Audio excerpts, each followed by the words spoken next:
Good morning, all my staunch, steady, steadfast patriots.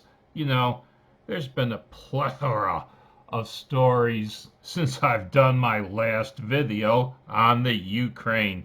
In fact, here at this website, the Daily Mail, there are 4 stories on the front page, well, more or less the front page of this thing, that I'm going to choose from. The first is this: former U.S. Marine 22 was killed while fighting in the Ukraine. Private security contractor from New York leaves behind wife and 7-month-old as heartbroken family issues plea for return of his body. I don't think that's going to happen. This young man, well, do you see that term, private security contractor? He was a hired gun, a soldier of fortune, a mercenary, and I think I know what drove him to that. You see, I was in the military for 22 years, and I was his age when I had to make that decision on whether I should stay in the military or get out. You see, like him, I was a newly married young man. And, well, I had the opportunity to make a lot more money getting out of the military than staying in. It was my wife that convinced me to stay in, and stay in I did for over 22 years. Now, this man, I'm sure he got out of the military, even though he probably loved it, because he needed to make a living. He wanted to support his young, growing family in a style better than what the military would afford him. So he became a merc.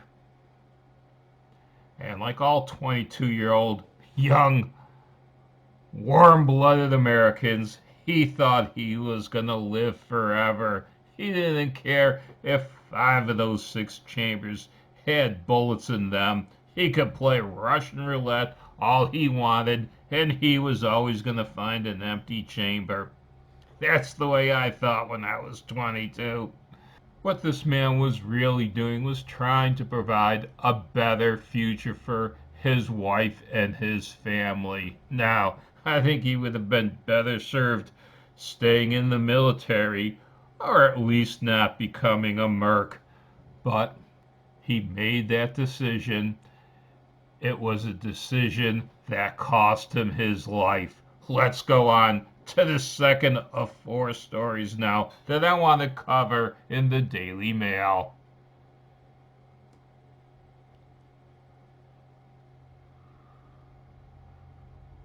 This is also a story of tragedy. This is the Ghost of Kiev. You see that young man on the left, 29-year-old Major. I can't pronounce his name.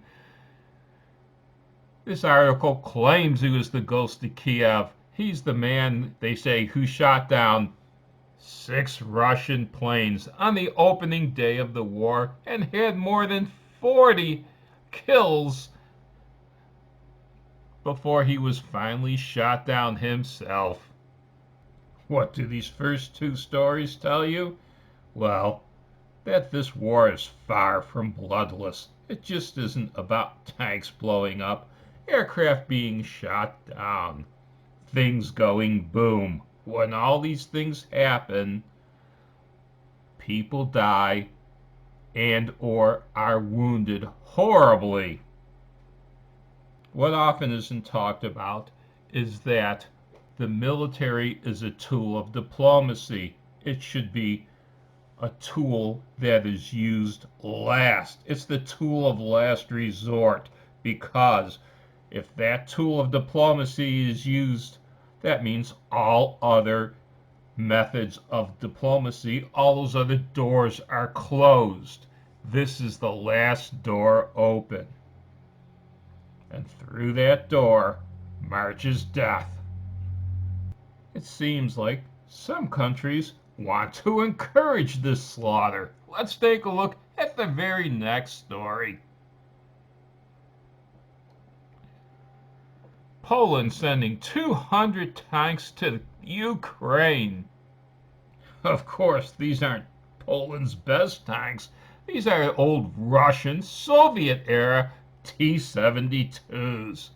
These were tanks that were probably getting ready to be retired by Poland anyway. However, a lot of countries are sending a lot of weapons, a lot of air-to-ground missiles from the U.S., from England, from Germany, from a plethora of countries have been sent. All kinds of weaponry is being sent to the Ukraine to prolong this hellish combat.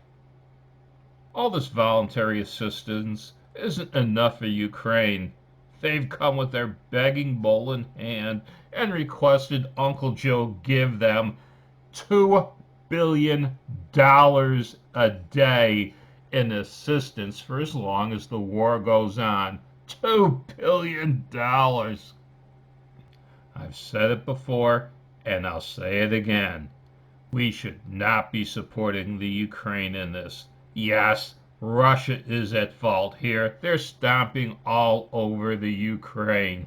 But like I said too, it's one tin pot dictator against another. The Ukraine at one time was part of the Russian Empire, and Russia wants to reclaim that past glory. I firmly believe Russia is going to win this war. There's going to be a bunch of Ukrainians that will become Russian citizens. There is no doubt. Russia has already conquered some of the Ukrainian territory, and for the price it paid in blood, it surely is not going to give that territory back. For all intents and purposes, the part of Ukraine that the Russian troops have fought over and bled over, it's now going to become a part of Russia. You can take that to the bank. Let's end this, though, on this last story, which shows a little more lightheartedness than the first three. Russia's invasion cheerleaders. Sisters for Victory don nurses' outfits with controversial Z emblem as they pose with occupying troops in Ukraine. Now, as you can see, these girls, they've put together their own little small version of what in the U.S. we used to call a USO tour. They're there to cheer the troops up. They're there to provide a little bit of laugh, a little bit of assistance to show their support for their men in Russia. These girls, they're TikTok stars, Instagram stars, they're actresses, they're models. If you could privately ask this group of girls, they're not 100% in agreement over Putin's little war in the Ukraine. However, that's their men going to war. Their men didn't have any choice. Their men didn't have any say in this matter. Their men, though, I'm assuming they're like most soldiers in most countries. They're proud of their country, and they may disagree sometimes with what the leadership has to say or do, but while they're in uniform, they're going to obey their leader's orders. They're going to fight. They're going to die for their country. It's what soldiers do all over the world. They're fighting and they're dying for their country. And this troop of girls right here, they're there to remind the soldiers what they're fighting for.